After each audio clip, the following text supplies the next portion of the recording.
All right, guys, this is what we wanted to see. What were these two going to look like out on the floor? How are they going to be able to play together? Who's going to control the ball more? CC, I'll start with you. Will the pairing of Harden and Russ work for Houston despite dropping that first game? Well, I believe it works from a functional basketball standpoint because both of them are outstanding. But there will be some limitations and there will be some issues. Last night wasn't one of those. Harden just couldn't hit his shot last night. But Russ, because he's such a great rebounder, Russ can get the ball when he wants to. Even though Harden talks about he can get any shot that he wants to, yeah, that's true. So Russ's ability to rebound, that puts the ball in his hands more than a guard typically would be able to have it. But the overall continuity, they had a huge lead in this game. They played, even with Harden being off, for 3.5 quarters the way the Rockets would want to play. But life is about expectations. And with Houston right now, with the team they have, and as well as they've played the last 3 years, it's about a championship. So for me, I'd have to say no, because I don't believe they're good enough to win a championship, don't believe they're good enough defensively, and you could see that yesterday in losing a 16-point lead. Well, I don't know if the Rockets can win a championship, but I think last night was, despite the loss, despite blowing a 16-point halftime lead, I think the Houston Rockets, the front office, the coaching staff, the players have to be thrilled with what happened last night, aside from the final result. Because you saw Harden and Russ combined for 23 rebounds and 21 assists. You saw when the starting five was out there, the Rockets were dominant. In just 16 minutes of the starting five altogether, they outscored the Bucks by 11. In the 32 minutes where it was any other lineup combination, they were outscored by 17. And Chris's point is, what happened last night was James Harden had what will be, at the end of the season, one of his single worst shooting nights of the year. He could not hit a shot, and he seemed stubborn about it. And that's, I think, what he was alluding to. What do you mean stubborn? He wouldn't go to the basket. He was like, I'm going to keep shooting until my shot starts falling, and it never started falling. And that's how you can lose to the Bucks, even though Giannis fouls out. Giannis had been brilliant up until the moment he fouls out, but once he fouls out, that's when the Rockets should be able to retake control of the game, and they weren't able to. The only real concern for me for the Rockets in the short term from last night is James Harden has lived on how he's officiated the last few years. He leads the league in free throw attempts every year. He has more four-point play attempts than teams combined. Last night, the NBA, whether they were trying to or not, sent a message to James Harden. Not only are we not going to give you the calls on those three-point attempts, we're going to call you for not just push-offs, but he got 2 offensive fouls where the foul was initiated with his shoulder, where he wasn't even extending the elbow, it was just his shoulder. If that continues, Harden is going to have to adjust. But I did think, you saw what could be some of the best of Russ getting the rebound, getting out in transition, Harden give and go. You saw them already getting on the same page in that regard. Yeah, you see them trying to go out of their way. The thing that they have going for them is they are really friends off the court. So you're going to try to sacrifice. But ultimately, this is Harden's team. And neither one of these players, if you talk about what their weaknesses is, it's on the defensive end and also playing off the ball. So that will be an issue. You don't play your whole career playing the way they have, being ball dominant, and then now all of a sudden you become great off the ball. That's the difference between them and Steph Curry. Steph can still get a shot if he's not dribbling it. These guys are going to have to work. They're going to have to compromise. But ultimately, both of them have to change their game for this to work. And to your point, Russell Westbrook said after the game, with regards to how he was playing and how Harden was playing, look, that's why I'm here. I'm here to create shots for James Harden. But the pace last night seemed a little faster than we're used to for a normal Rockets game. Is that the strategy they're looking to keep throughout the season? Well, if you're going to get the best out of Russell Westbrook, you're going to have to, especially on possessions where he gets the defensive rebound. There was a hell of a lot of those last night because in the game he had 16 rebounds, 12 of them defensively. You got to let him get out and go. The benefit of having a point guard who can rebound the way he does is he can start a secondary fast break even if it's not a situation where you would expect a secondary fast break. So, yeah, they're going to, when Russ is on the court, they are going to play a faster pace than Rockets teams have in the past, particularly when Russ is on the court without James Harden. The other thing that I saw last night from Russ, and which is why I think Russ is going to, might not average a triple-double, but he's going to have as much fun playing basketball this year as he has had in recent memory, is there is is more spacing for him to slash to the basket than he has had at any point in his career. Even when he was with KD in Oklahoma City, aside from Kevin Durant, they didn't have the full complement of shooters that they have in Houston, and you could see Russ taking advantage of that already.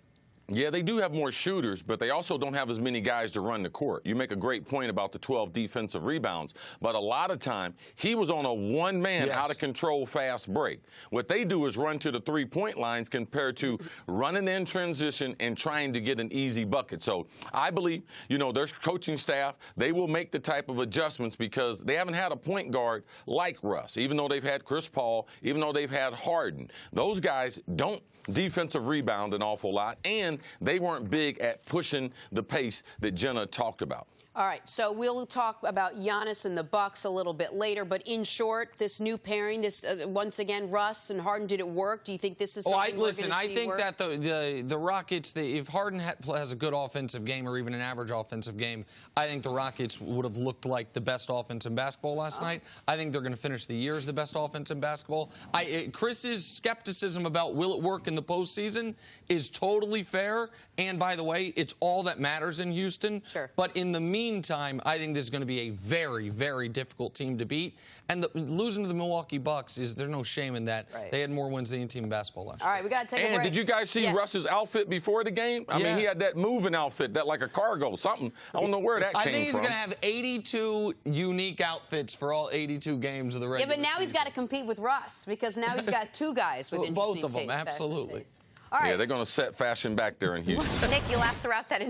Well, just listen, Steve Kerr just flatly saying, hey, man, y'all get ready. This is about to be rough. Yeah. I've never heard a coach say that after the first game. And Draymond saying, I'm not a moral victory guy. Yeah, Draymond, you were minus 35 in 28 minutes. Like, of course, there's not many moral victories to take from it. Now, as far as what did you want to ask me about overall? I apologize. Is it more than likely looking pretty good they will not make the playoffs this year? I won't go that far.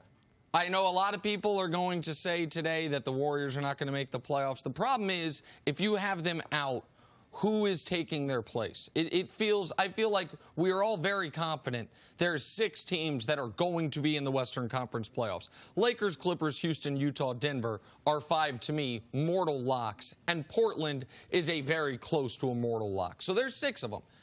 Those other 2 remaining spots, I think the Warriors are getting one of them. I picked the Warriors to get one of them. Now, they're going to have to do it through Steph being special. And that, was the most concerning part of last night. He wasn't. Was not their defense. Because the defense, they're not going to give up 140 a night, but that's going to be a bottom 6, bottom 7 defense in all of basketball. The way to overcome that is Steph to be an MVP candidate. As we said, we thought he had the potential to be. Steph playing that poorly and looking that overwhelmed at times, if that continues, then of course they won't make the playoffs. But in the NBA, if you've got a top 5 guy, you make the NBA playoffs if the guy's healthy throughout the year. That's why I'm still betting on the Warriors to make it to the tournament.